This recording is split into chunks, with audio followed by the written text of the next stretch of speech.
it's Cassie. Welcome back for another Brutus Monroe video. Today we are using Chroma Glaze, and I'm going to use the color Teal for this card that I plan to make. And look at how beautiful Chroma Glaze is. If you have never used Chroma Glaze, you're in for a treat today. And we're going to use that with this stencil. So let me show you first how I've swatched out my Chroma Glazes and how they look on white paper. They look absolutely gorgeous. They are, fairly transparent on the white paper, so on black or darker cardstocks they can be transparent as well. But we're going to go ahead and try this on some craft cardstock because I want to see how that looks. But this is the stencil we're going to use. That's called the Stargazer Stencil. I thought that was cool, and it went really well with our outer space stamp that we're going to use. And then we're also going to be using some circle foundation dies. And those are all going to go together, and I'm going to make two cards using white and craft cardstock, but that's the lunch bag cardstock and then some white cardstock. I'm going to start off with the white cardstock. I'm going to stick that on the back of my stencil and just tape that down with a little bit of washi tape. I didn't want to center it this time because I have a plan to put something over the top, and it wouldn't matter if it were centered or not. So with my Chroma Glaze, I'm going to use a pretty stiff palette knife, and I am going to kind of just spread this along, kind of like frosting, but I'm not doing this very heavy-handed. So I have quite a bit on there, but I am very, very lightly just spreading this around. I don't want this to squish underneath the stencil at all, so I'm not pushing down hard. I am kind of, scraping across the stencil, picking up the leftovers, and then I just want to make sure that I have that all over the back. And we'll reveal here and see if we were able to get a good stenciled image, and we sure were. So I'm going to go take this and clean this off, and then I'm going to come back and I'm going to do the same thing with the lunch bag cardstock. So I'll just tack that down with a little bit of washi tape, same as we did before, and again, not centered because I have a plan. And then we're going to do the exact same thing with our palette knife and the Chroma Glaze. And it comes in a few colors, but like I said, this stuff is really cool because of just the way it dries. I've never seen anything on the market like it, and it's just different. So again, not pressing hard because I don't want this squishing underneath the stencil. I am very lightly scraping this off, just trying to get the excess. And yeah, we are not pressing hard, folks, because I do not want that squishing. And then again, we'll reveal here in a second. I'm going to pull out my wet wipes because I'm just kind of trying to be a little bit proactive here to wipe off my glass mat. One more reason I like crafting on the glass mat. But I'll close up my Chroma Glaze, and then I'm going to once again peel off the stencil to reveal a perfectly stenciled background, and then we'll clean off our mess. Now, Chroma Glaze takes a little bit to dry, and I did this fairly thin, as you can tell. So I'm going to set these two off to the side to let them dry, and that way we'll move on with the rest of our elements. I took one of the circle foundations and I cut out both some some lunch bag and some white cardstock. And I'm going to take two of those foundation dies. I've got the big one that I used for my circles, and then a smaller one. I'm going to just make a frame. I'm making a frame out of some of this Lagoon cardstock. And then we're going to do two of them. And you're going to notice that when I cut them out, they're not perfect frames. That's okay. I don't need them to be. I don't need them to be perfect circles. I just need part of that circle because my circle is going to be coming off of my card. So I'm going to do another one because I wanted two, and I didn't want to waste too much paper. So again, we have another frame that is not a complete frame, but again, don't need it to be complete. And then I'll put those pieces away. We're going to stamp some of the stars from the outer space stamp set using some embossing ink. So I'm going to put my magic powder bag over those circles, ink up those stars, and stamp those down a few times on my background, on both of them. And we're going to do some embossing on these. And as you can see off to the side, I have some Raven Sparkle embossing powder. And usually you want to shake that up a little bit while it's in the jar. Then you can take your lid off and then pour it over the top of whatever it is you want to emboss. And then we're going to clean up our mess, but take a look at this Raven Sparkle. If you have ever watched me before, you know I love this stuff. This stuff is incredible. I think it was one of my very first embossing powders from Brutus Monroe, and I love it. Love it, love it, love it. Still one of my faves. All right, so I'm going to heat set these, and then I'll show you up close what it looks like. It's just gorgeous. because it uses their Raven embossing powder and it's got some sparkle in there, and you know, who doesn't love a little sparkle? And typically if I had a big image I would heat from the back, but this worked out fine. And take a look at that beautiful sparkle within that black. Now we're going to just stamp out a couple of the images. I'll only show you the one, and then we're going to stamp our sentiment. And we're going to use the Alabaster sparkle. So same concept, using their Alabaster embossing powder, but it has some sparkle in it. And it just fits so well with our star background. I have some Raven cardstock that I've used my magic powder bag over the top. I'm going to ink up the sentiment with some embossing ink. And I'm going to stamp that down a couple times since we're making 2 cards. And then I'm going to cover that with that Alabaster sparkle embossing powder, which again is gorgeous. So we'll just cover that. And it did a really good job of covering, but I did have some spots where it stuck. And so I'm just going to take a small paintbrush and wipe that away. And it's absolutely no issue to do so. And it all comes off of there just fine. In fact, I got some of the M off of Moon, so I end up coming back in with a little bit more of the powder. And then we will heat set these.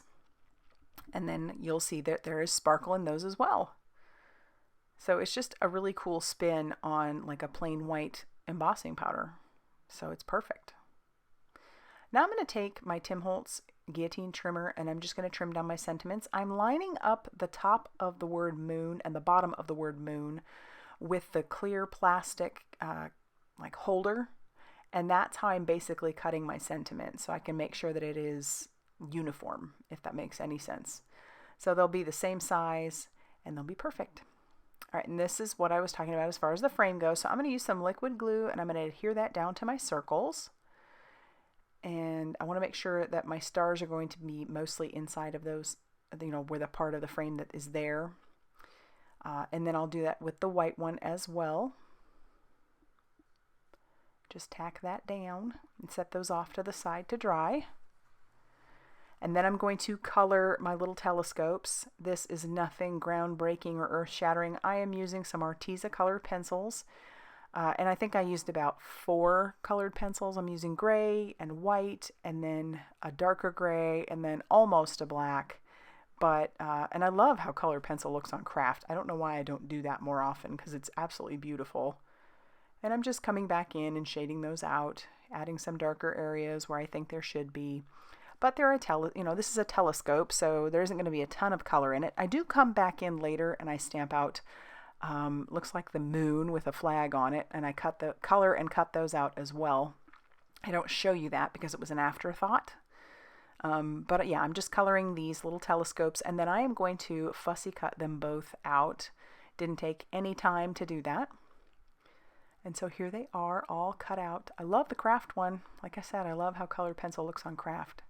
And now I'm going to start prepping my sentiment. I do want a flag banner on the one end. So how I do that is I snip into the center and then decide where I want that my flag ends to come in from. And then I just cut into the middle from there, if that makes any sense. You can kind of see what I'm doing.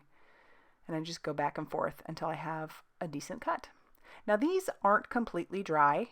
It has been probably about 20 minutes, but it's worth the wait, I'm telling you. So all I'm doing is running my heat tool over the top of this, and just running it lightly over the top, not letting it sit in one area, is great to just dry this stuff pretty quickly. You wouldn't want to hold it in one place for too long because it will cause your chroma glaze to bubble. It usually doesn't affect it too much, but you can sort of see it after it does bubble. But yeah, I'm just running my heat tool over the top of that just to make sure that I have it good and dry. It was tacky still, actually, but it was fine after I heat it. Now my card bases are some more of that lunch bag cardstock. I'm scoring it at 4 1/4 inches. So these were cut to 5 1/2 by 8 1/2 and then scored at 4 1/4. So they're side folders. And then I'm going to put these inside of my MISTI, and I'll grab out that big stamp from the Outer Space stamp set. I'm just going to stick it down on that left-hand side, and then I'm going to ink that up with some Distress Oxide in the color Broken China. I thought that matched fairly decently with our Teal Chroma Glaze. And then I'll pull that one out and I'll put the white one in there as well, and we'll do the exact same thing. So at least I'm doing a little something on the inside of the card. Somebody had suggested not that long ago to me to maybe think about even doing something on the back. That would be kind of fun, especially if you have a you know, stamped by. I'm using my Squeaky Clean to clean off my stamp along with just a cloth that I have, but I love that Squeaky Clean. All right, now we're going to start adhering all of our pieces. So I'm using liquid glue to adhere this down, and I'm having part of that circle just come off the side because I'm going to trim that off later, and I'm going to use some Brutus Monroe foam tape on the back of my sentiments and also on the back of my images. So I'll use my glass mat to line that up,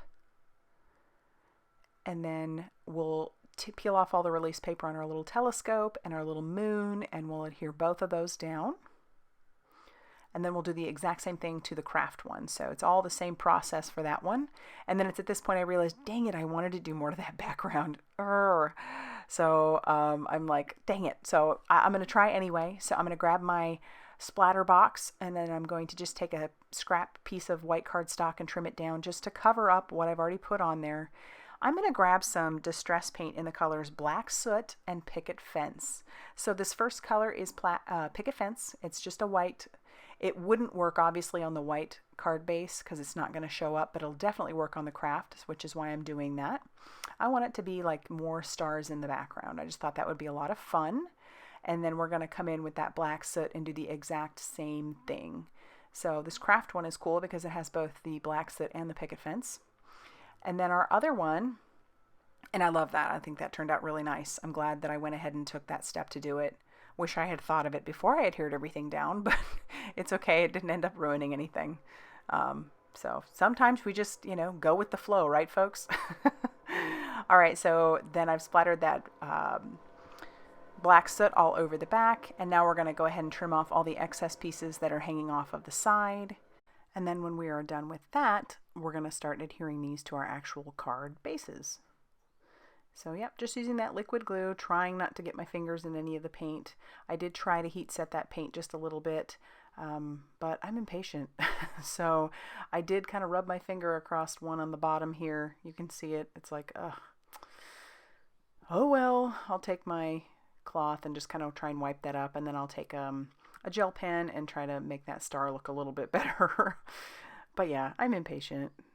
And then once we get that figured out, that's going to finish off both of our cards. So I'd love to know what you think. Do you think Chroma Glaze is something that's for you? I certainly enjoy it. I love the pretty colors that Brutus Monroe has. And so I'll have, like I said, everything linked down below that I use so that you can go and take a look at it if you'd like to. If you liked this video, please hit the like button and subscribe if you haven't already done so. And as always, thank you for stopping by, and I will see you very soon in the next video. Bye, everybody.